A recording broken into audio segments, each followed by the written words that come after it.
Hey everyone, and thanks for clicking on the video and checking it out. Before you decide to go any further, let it be known that you're about to watch some fights from Sparking Zero's various storylines. I will be doing my best to avoid any fights to lead to major what-if scenarios, but there still will be some potential for quote-unquote spoilers if you haven't played the game or seen the anime yet. So if you don't want to miss out on experiencing this for yourself, you should probably stop watching, and I'll give you a second to do so. Alright, so everyone that is still watching, we're going to be going into some of the fights I found to be most difficult, and I bet others have too. I hope this helps to prepare you for what's to come in your playthrough. But don't worry, if I was able to struggle through them and make it, I have no doubt everyone else can too. These rankings are subjective, so you may find some to be easier or harder when you do your own playthrough.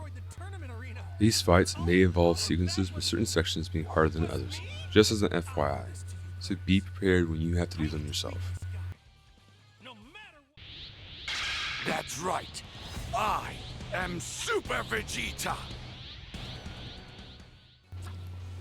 So starting off my list is Super Vegeta's fight versus Second Form Cell, which has a sequence that leads into Perfect Cell's transformation.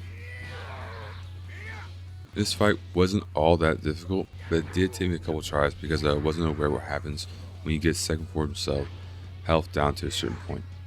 When you get Cell's health down to a certain point, he will try to go off and get Android 18 to complete his Perfect Cell transformation. And during the fight, there's actually some dialogue between Cell and Vegeta, where Vegeta lets Cell go off to try to complete his perfect transformation. When this happens, Trunks will come in to start fighting Vegeta as soon as Cell flies off to get Android 18. Now, I do remember it's part of the anime, but I wasn't prepared for the way they handled the fight between Trunks and Vegeta. I was expecting more just of a cutscene, not a full-on fight between Vegeta and Trunks. Because the first time Trunks came in, he started straight throwing hands at me when I was already down to my last few bars of health, and I was fighting recklessly against Cell, so I got beat pretty quickly. Now, I know this fight is at the bottom of my list, but still, Cell does not take it easy on any of the characters he faces, especially those who struggle against him in the anime. So just be prepared for him to throw you around a little, but to be honest, he isn't all that difficult overall. Who you trying to teach? You're too soft-hearted to attack your own father. Too slow.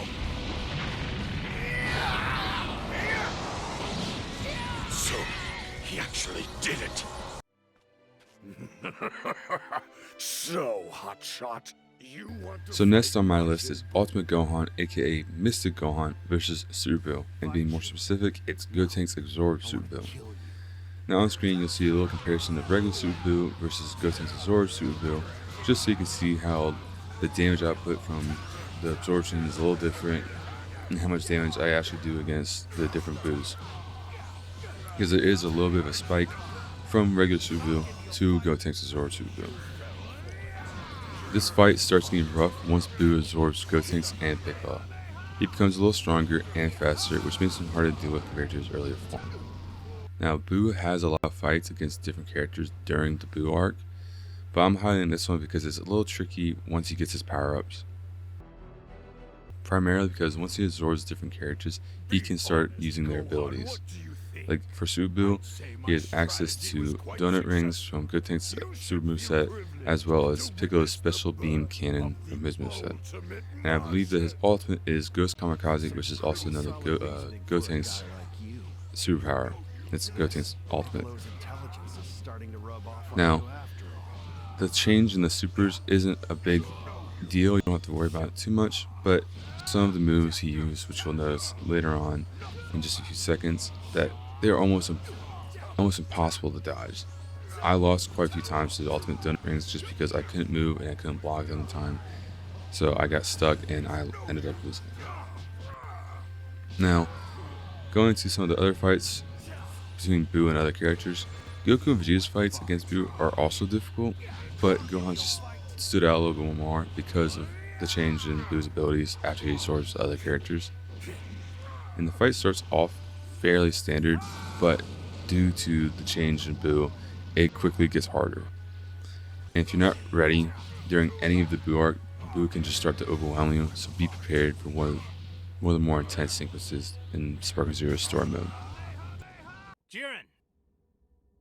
I know I'm not on the same level as you, but that doesn't matter to me. So coming in right at the middle for my list is Jiren versus Goku, and specifically Mastered Ultra Instinct Goku. Now, he does start off in Ultra Instinct Sign mode, but he does transform into Master Ultra Instinct later in the fight once he starts being on the back foot and he's low on HP.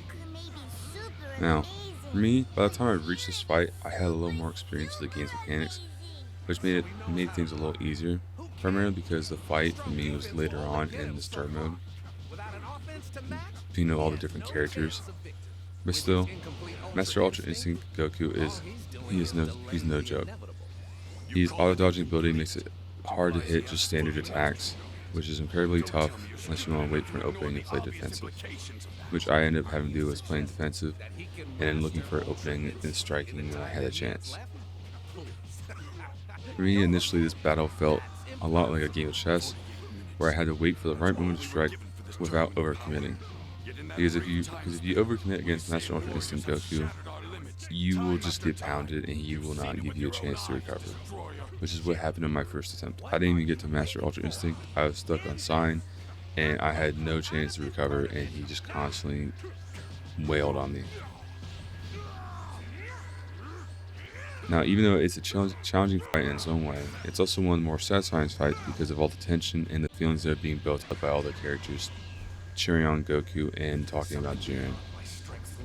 And it feels really cool to fight on equal footing with two of the strongest characters in the game, as well as in the anime.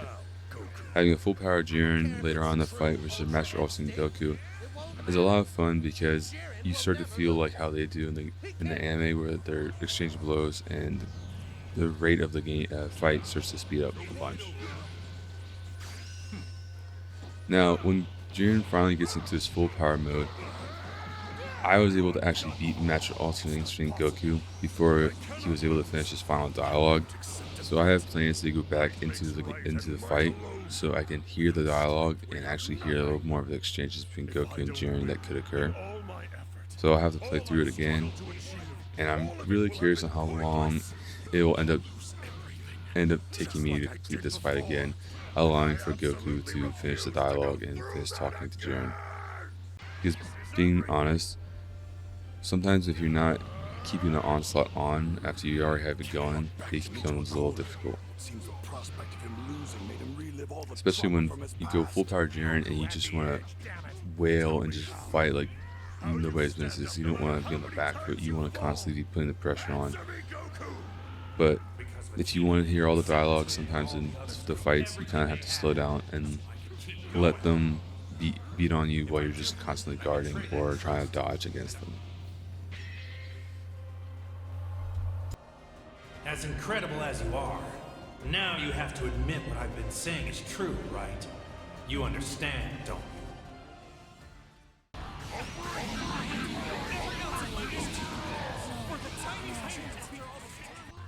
Just want to start off by saying sorry for that little intro clip. I kind of just had to edit because it's a little fun, because just seeing the keyblades that Vegeta constantly spamming is kind of funny.